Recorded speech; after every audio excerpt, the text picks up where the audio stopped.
While the May 21st Egyptian-brokered ceasefire between Israel and Hamas is holding, major efforts are underway to secure a long-term ceasefire agreement. As such, Foreign Minister Gabi Ashkenazi arrived in Egypt on Sunday, invited by his Egyptian counterpart to discuss the ceasefire as well as bilateral ties between the two countries. This is a significant invitation as it marks the first high-level public visit to Egypt by an Israeli official in over a decade. Yet, despite the recent calm, the backlash from the latest round of fighting continues, as the United Nations Human Rights Council voted on Thursday to launch an international investigation into crimes committed during the 11-day conflict. ILTV's Hannah Rifkin with the report.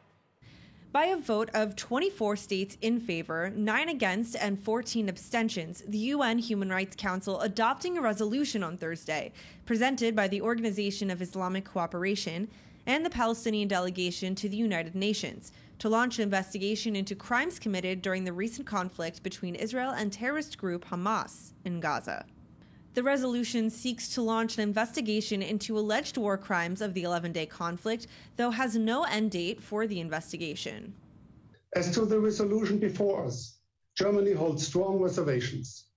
The Human Rights Council has an important role dealing with acute crisis and related human rights violations.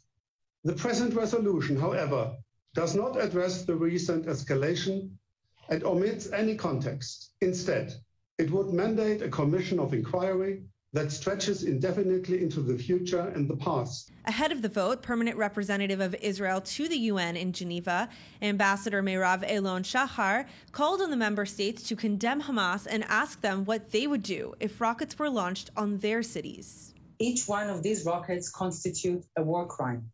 Each one of these rockets constitutes a tragedy. I want to ask member states participating in today's session, what would you do if rockets were fired at Dublin, Paris, or Madrid? How would you respond if terrorists attacked Beijing, Islamabad, or Moscow?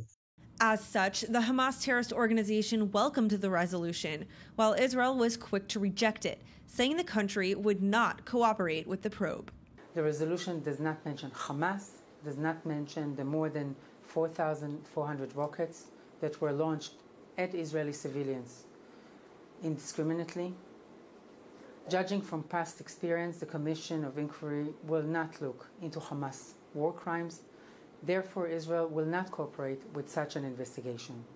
We are committed to the security of our citizens and will continue to protect our population while upholding our obligations under international law.